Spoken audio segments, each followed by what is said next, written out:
Éric Martel, je suis directeur adjoint formation à distance au service de soutien à l'enseignement. Comme ça a été mentionné, on a à l'Université Laval fait une réflexion entourant l'enseignement et l'apprentissage après 20 mois de pandémie. Donc, si on se rapporte au moment où cette réflexion-là a eu lieu, on était en décembre et en janvier, décembre 21 et janvier de cette année. Donc, une réflexion d'une grande importance, je vous dirais, qui a été basée sur les travaux d'un groupe de travail qui a été mis sur la transition post-pandémique des pratiques d'enseignement à l'Université Laval. Donc, des travaux qui ont eu lieu de septembre 21 à février 2022 et qui étaient composés de membres de direction de l'Université Laval, mais aussi de 5 doyens pour vraiment avoir une représentation de plusieurs facultés dans plusieurs disciplines. Donc, c'est quand même un projet de grande importance et qui avait comme principal mandat une tâche qui était surtout exploratoire. Donc, c'est l'identification d'enjeux et de questions qui devaient faire l'objet de réflexions et de discussions intérieures. Donc, l'objectif du groupe de travail, c'était vraiment d'exploratoire. Ce n'était rien de prescriptif. On ne voulait pas arriver en bout de ligne avec des éléments qu'on allait imposer à des enseignants ou à des membres de l'université. Donc, c'était vraiment de cette façon-là que ça a été perçu. Donc, la démarche, il y a une veille qui a été faite auprès d'écrits qui commençaient dans les faits à se répandre sur l'enseignement en ligne en temps de pandémie. Donc, une veille qui a été faite. Un sondage étudiant, on va en parler également tout à l'heure, et des groupes de discussion aussi, on va en parler, pour ensuite la production d'un rapport qui a été déposé au conseil universitaire de l'Université Laval, qui est l'entité décisionnelle la plus importante à l'Université Laval dans ses statuts. Donc, le rapport du comité a été déposé au conseil universitaire le 1er mars 2022. Donc, je vous invite aussi puis souvent, je vais passer rapidement au courant de la présentation sur certains éléments en vous disant, allez consulter le rapport. Le rapport, dans les faits, il est disponible en ligne. Donc, vous êtes capable de le retrouver facilement, même en googlant le titre. Il y a un lien également qui est disponible dans la présentation, comme vous pourrez le voir. Donc, n'hésitez pas à le télécharger pour en faire une lecture plus attentive. Donc, 8 groupes de discussion, 41 participants en tout. Donc, des groupes de discussion qui ont eu lieu en décembre 21 et janvier 22. Donc, on se remet à l'époque. Le calendrier a été un peu étiré avec la venue d'Omicron, des mots qu'on essaye d'oublier. Mais donc, on a été obligé d'étirer donc notre calendrier. Donc, des groupes de discussion qui se voulaient assez représentatifs de plusieurs types de catégories d'employés ou de personnel de l'université, également des étudiants qui ont été évidemment fait partie de ces groupes de discussion-là. Il y a beaucoup d'acronymes, je vous dirais, de l'Université Laval, mais ce sont des facultés qui sont mentionnées ici. Donc, vraiment, on avait un caractère qui était très, très représentatif.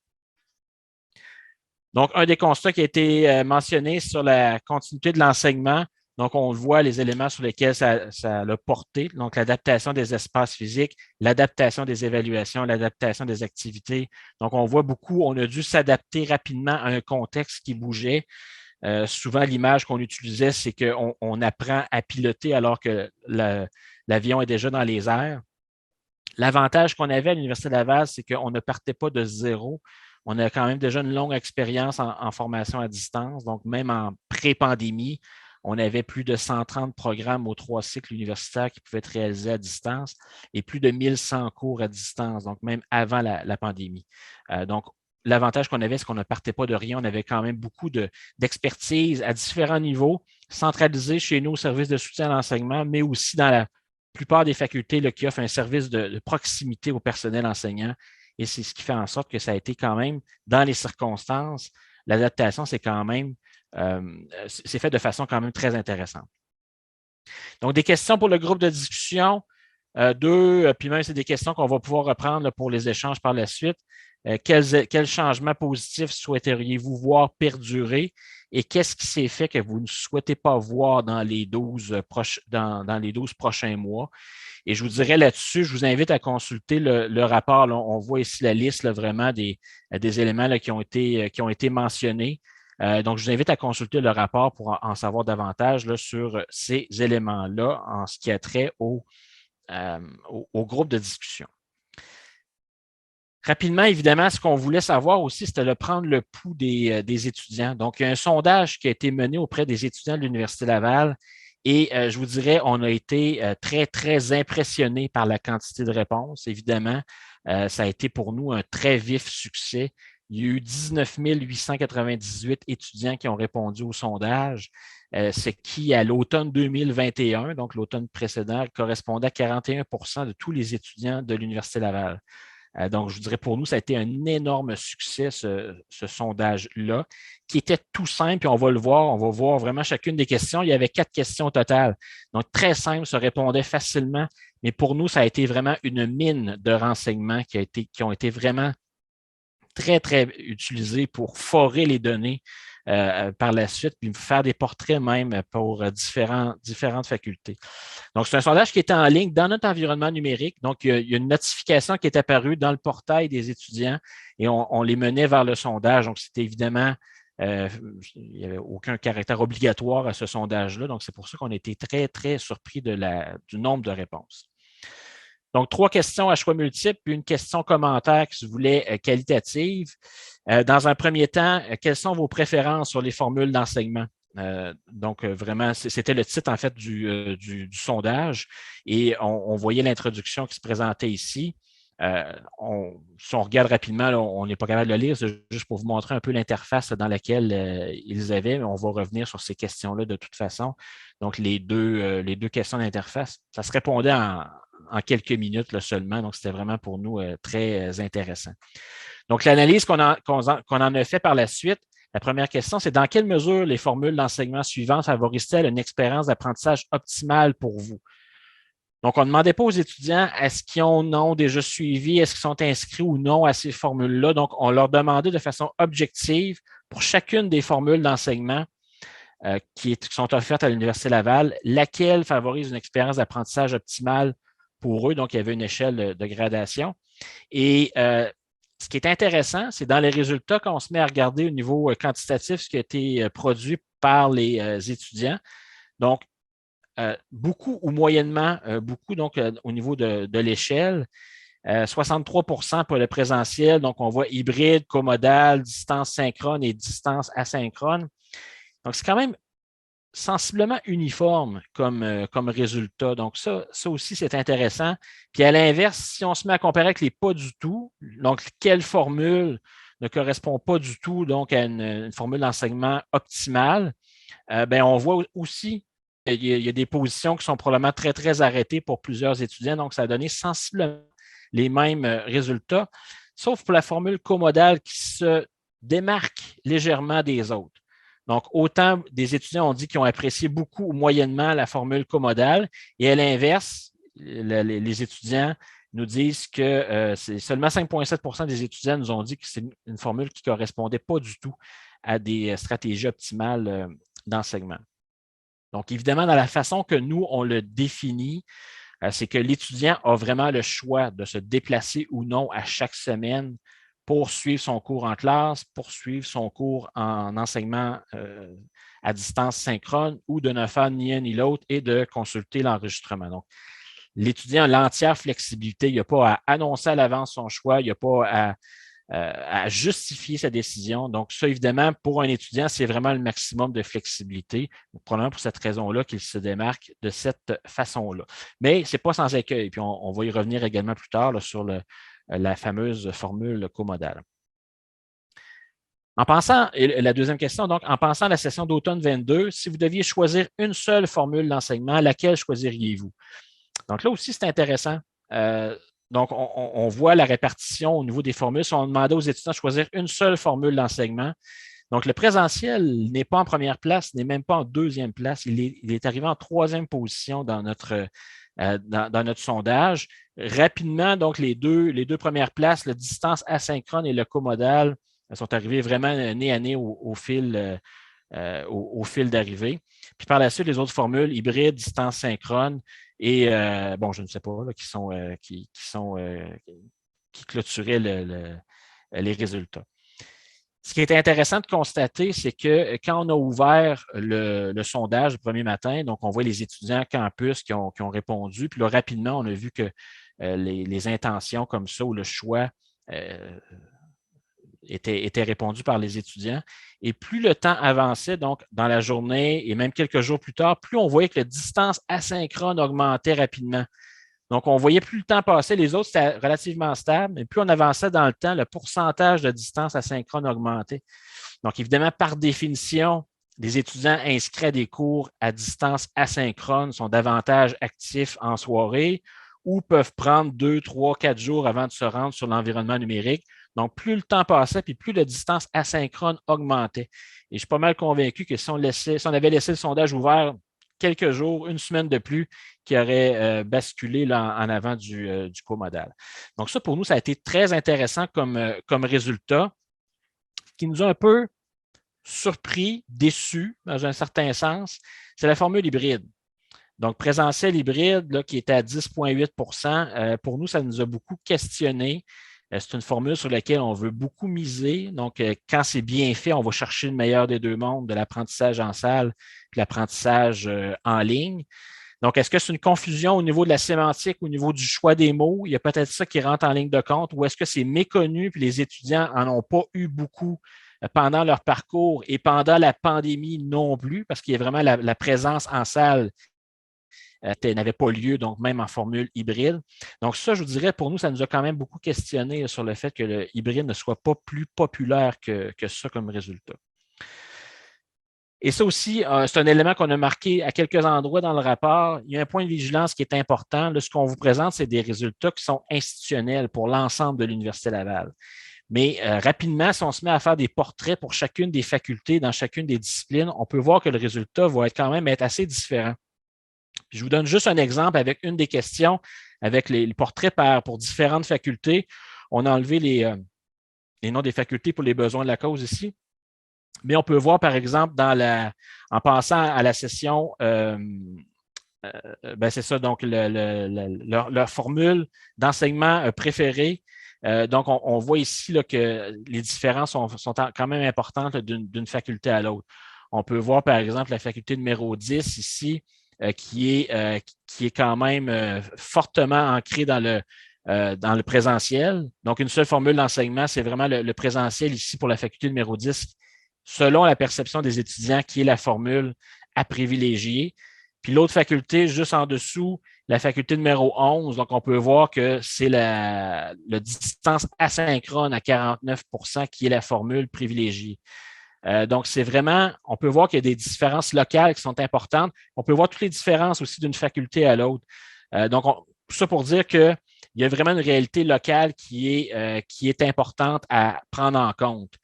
Donc, les impacts sur les mesures, sur les pratiques d'enseignement, ils doivent s'inscrire dans des questionnements qui doivent être faits dans une approche qui sont disciplinaires. Il y a des disciplines qui se prêtent plus facilement à un enseignement en ligne, d'autres qui est nécessaire d'avoir une présence physique sur le campus. Donc, nécessairement, la perception des étudiants va être teintée là, par ces éléments-là. Donc, il y a quand même un élément qui est important à prendre en compte ici. Donc, par la suite, aux questions, en passant au programme d'études auquel vous êtes présentement inscrit, quelle serait la proportion idéale de cours offerts en présentiel? Donc, ça aussi, ça a été intéressant comme question. On était en plein cœur de la pandémie, ou à tout le moins vers la fin de la pandémie. Là, Omicron commençait à nous jouer des tours à ce moment-là. Donc, c'était difficile pour nous dans quel mode d'esprit les étudiants étaient lorsqu'ils répondaient à cette question-là. Mais quand même, c'est intéressant de voir qu'est-ce que ça a donné. 23 la proportion idéale, 23 des répondants voulaient avoir 100 de leurs cours à distance, 16 100 en présentiel, et 60,5 des étudiants veulent avoir une approche mixte qui combine donc des cours en salle avec des cours à distance. Donc, c'est intéressant aussi comme façon de faire. Ça n'a pas été vraiment, les gens disaient pendant la pandémie, on entendait souvent dire quelle est la place de l'université, on s'enligne, on s'enligne, sans mauvais jeu de mots, vers uniquement des cours en ligne ou des cours à distance. Donc, même dans ce qui est réfléchi par les étudiants, la proportion idéale, oui, il y a 23 qui veulent 100 de leurs cours à distance, mais ce n'est pas la majorité. Et nous, c'est intéressant parce que, je le disais tout à l'heure, on a une longue expérience en formation à distance. Donc, ça, c'est des chiffres qu'on a produits vraiment de session en session, d'année en année, depuis quand même quelques temps. Et si on compare les chiffres réels de l'automne 2019 donc la dernière vraie session pré-pandémique, avec les intentions présumées des étudiants pour l'automne 2022. Donc, on voit déjà la différence qui est importante. Donc, à l'automne 2019, c'était 44 des étudiants qui étaient inscrits uniquement à des cours en salle, près de 20 qui étaient inscrits uniquement à des cours à distance. Donc, déjà là, chez nous, à l'Université Laval, il y avait déjà à l'automne 2019 20 de tous les étudiants qui étaient inscrits uniquement à des cours à distance, même en pré-pandémie. Donc, le chiffre a augmenté. Donc, ça, c'est quand même, on a pu voir que ça a eu un effet positif de ce côté-là. Mais la plus grande différence, vraiment, vous le voyez facilement, c'est la hausse marquée pour le mix, donc les cours en classe et des cours à distance. Donc, des étudiants qui étaient inscrits uniquement à des cours en salle et que leur intention, c'est d'avoir 100 de leurs cours en salle. Donc, on est passé de 44,6 à 16,4. Donc, c'est quand même important. C'est vraiment la formation mixte là, qui combine les deux formules d'enseignement qui sont vraiment remarquées. Et donc, dans le sondage, c'est vraiment très simple comme information, ce qu'on leur demandait, mais on avait également l'IDUL de l'étudiant. Donc, l'IDUL, c'est l'identifiant unique de l'Université Laval. Donc, ça nous permettait d'avoir accès à d'autres informations sur l'étudiant, ça nous permettait de faire différents autres croisements. Donc, quand on leur demandait la proportion idéale de cours en présentiel, et on le croisait en fonction de l'âge du répondant, donc, on voyait vraiment l'effet que ça a, et c'est un effet qui a été particulier. C'est un effet vraiment de continuum. Avant, on disait les moins de 25 ans et les plus de 25 ans, on disait que c'était deux populations étudiantes distinctes, puis ils ont des façons de faire différentes. Ce qu'on a été surpris de voir, c'est en le faisant sortir âge par âge, c'était vraiment une courbe. Et on voit vraiment la courbe qui est décroissante. Donc, entre 18 et 25 ans, le présentiel est souhaité quand même, mais ils veulent avoir une certaine flexibilité. Et plus l'étudiant progresse en âge, on voit vraiment l'effet de courbe. La flexibilité est davantage souhaitée. Sur les chiffres campus, comme on voit ici, c'est intéressant ce que ça donne comme résultat, mais pour certaines facultés qui ont une approche très orientée vers le développement professionnel, on voit même que plus en âge ça augmente, puis plus la courbe tend à remonter par la suite. Donc, comme si dans la vie d'un étudiant, lorsqu'il est rendu entre 30 et 40 ans, mais souvent, c'est la famille, puis bon, on doit courir à gauche puis à droite avec la garderie, les soupers et tout ça.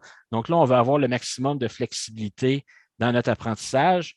Et quand on revient plus tard, les enfants sont peut-être rendus plus vieux. Là, on sent le besoin de revenir pour faire des échanges, faire du réseautage avec des pairs. C'est moins marqué sur le résultat ici au niveau du campus, mais pour certaines facultés, on voit vraiment que la courbe tend à remonter. C'est intéressant de voir cet effet-là, qui est vraiment un effet de continuum et non pas un effet vraiment bipolaire, là, qui est vraiment les moins de 25 ans et les plus de 25 ans. Donc, vraiment, au niveau du quantitatif, 3 questions seulement, très simples d'utilisation. Ça nous a permis vraiment de faire certains autres croisements par la suite, puis même de faire des portraits par programme, par faculté et autres. Ce qui nous a un peu surpris, c'était la dernière question qui était une question ouverte. On pose la question sans trop s'attendre à quoi avoir comme résultat. C'est un champ libre. Dans le fond, à vous des questions, commentaires sur la suite. Et on a eu 5000 commentaires. Et dans ces 5000 commentaires-là, je vous dirais, pour en avoir lu vraiment littéralement plusieurs centaines, là, on était très surpris de la qualité de ce que les étudiants ont été très généreux. Ils nous ont vraiment dit leurs commentaires sur les formules d'enseignement.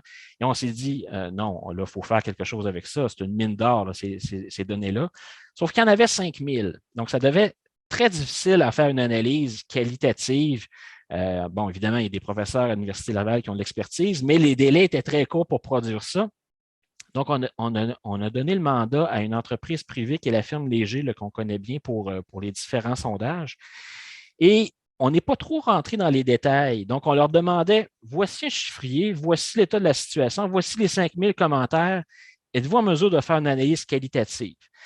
Et pour nous, on a trouvé ça très intéressant comme exercice parce que ça nous permettait, sans dire de nous dédouaner, mais ça nous permettait de faire intervenir un observateur qui est neutre, qui faisaient une analyse neutre de la situation, sans biais, sans a priori et autres, qui ont fait une analyse qualitative des 5000 commentaires qui nous ont été, qui nous ont été remis. Donc, il y a des résultats qui sont sortis de cette analyse-là et ils nous ont fait un portrait, là, donc par formule d'enseignement, qu'est-ce qui sortait comme commentaire. Et en bout de ligne, ce qui nous faisait remarquer, donc des éléments à retenir, et encore une fois, on ne leur a pas donné quoi que ce soit comme information, comme indication ou à quoi on devrait s'attendre comme résultat. Mais dans les éléments à retenir, dans les principaux éléments donc, de ces 5000 commentaires-là, chaque méthode d'enseignement a ses avantages et ses inconvénients. La méthode parfaite n'existe pas. La méthode d'enseignement comodal semble prometteuse. Beaucoup d'étudiants qui ont laissé des commentaires sur la formule comodale. Le mode hybride semble concilier plusieurs avantages recherchés, bien que plus contraignant à ce moment-là que la formule comodale. Le contenu des cours à distance doit être adopté, pas seulement transposé à l'écran. Peu importe la méthode d'enseignement, l'enregistrement des cours est souhaité. Et il ne faut pas oublier qu'une université est aussi un lieu d'échange et de socialisation. Donc, pour nous, ça a été vraiment, sans le savoir, sans avoir de priori, ils ont vraiment fait ressortir les éléments à retenir qui étaient mentionnés par les étudiants. Pour nous, ça a vraiment bouclé la boucle. Ça nous a permis vraiment de voir que les étudiants avaient une très bonne perception des principaux enjeux lorsque pris globalement. Puis cette analyse qualitative-là a permis de faire ressortir justement ces principaux éléments-là. Le comodal, évidemment, tout le monde en a parlé depuis 2 ans. Ça semble, certains disent que c'est une panacée, d'autres disent que c'est un petit peu plus difficile à mettre en place. Mais évidemment, ce qu'on s'est rendu compte, c'est que c'était inégal à plusieurs endroits, à certains moments, en fonction, entre autres, de l'aisance technologique du personnel enseignant qui va utiliser la formule comodale, qui doit gérer une classe physique et une classe virtuelle au même instant. Donc, ça dépend beaucoup de l'enseignant aussi. La qualité également des infrastructures, donc des salles qui sont disposées pour la formule comodale, des équipements technologiques qui sont présents aussi. Est-ce que l'enseignant est seul pour gérer tous les modes de diffusion ou est-ce qu'il y a un assistant qui va lui permettre de faire la circulation avec lui? Donc, la formule comodale est vraiment intéressante, mais il y a quand même des écueils qui doivent être pris en compte ou des réflexions qui sont nécessaires sur l'utilisation de cette formule-là. Donc, je vous laisse également lire dans le rapport tous les éléments qui ont été ressortis par la perspective étudiante. Donc, on fait ressortir la plupart de ces éléments-là. Donc, pour nous, je vous dirais les prochaines étapes à court terme. Donc, on est directement à l'intérieur de ces étapes-là. Donc, donner un sens localement à ces données-là. Donc, pour nous, localement, c'est par chaque faculté. Donc, on a produit des rapports pour chacune des facultés qui a été transmis aux doyens et vice-doyennes à l'enseignement de chacune des facultés. Donc, ça leur a permis de contextualiser les informations campus qu'on leur donnait.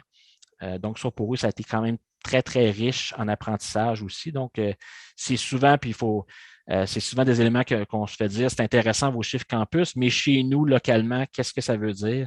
Donc là, on leur a fourni les chiffres locaux, donc ça a été vraiment très bien apprécié. Par la suite, se rétablir, je pense que c'est important, autant pour les étudiants que le personnel enseignant, l'allègement des mesures sanitaires, on semble fait quelques reprises qu'on dit, mais on semble voir une session prochaine qui s'aligne comme étant une session normale. Donc, je ne veux pas jeter le mauvais sort en disant ça, mais ça devrait quand même être une session relativement normale. Donc, se rétablir, prendre le temps de réfléchir aussi aux prochains éléments qui sont à prendre en compte. Évidemment, après 2 ans de chamboulement comme ça, on a pu voir qu'il y a quand même un moment de réflexion qui est important, puis entre autres, entourant tout ce qui entoure les différentes formules d'enseignement. On l'a vu, puis même on le sous-entendait de notre côté dans les informations qui nous ont été transmises par les étudiants.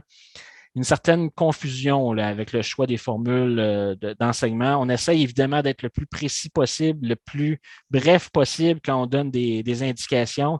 Mais dans les faits, les étudiants, lui, il veut surtout savoir, est-ce que je dois venir sur le campus, oui ou non? Est-ce que j'ai une présence requise en classe virtuelle à heure fixe, oui ou non? Puis dans tous les cas, est-ce que j'ai accès à un enregistrement, oui ou non? Donc, généralement, peu importe la formule d'enseignement, ce que l'étudiant veut savoir, c'est des réponses à ces 3 questions-là. Donc, nous, de notre côté, il y a une réflexion qui est nécessaire entourant les formules d'enseignement, bien s'assurer que la clarté de l'information est bien présente et que cette information-là se répercute là, dans toutes les interfaces que les étudiants ont accès.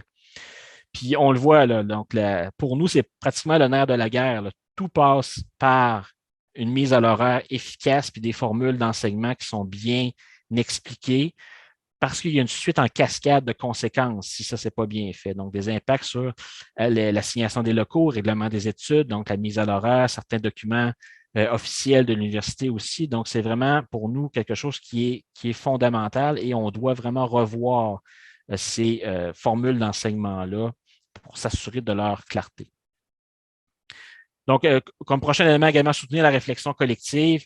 Donc, il y a eu des états généraux qui ont été faits chez nous par le SPUL, le syndicat des professeurs, une nouvelle équipe de direction, ou en fait la continuité de l'équipe de direction à l'Université Laval avec un nouveau plan stratégique, donc 2022.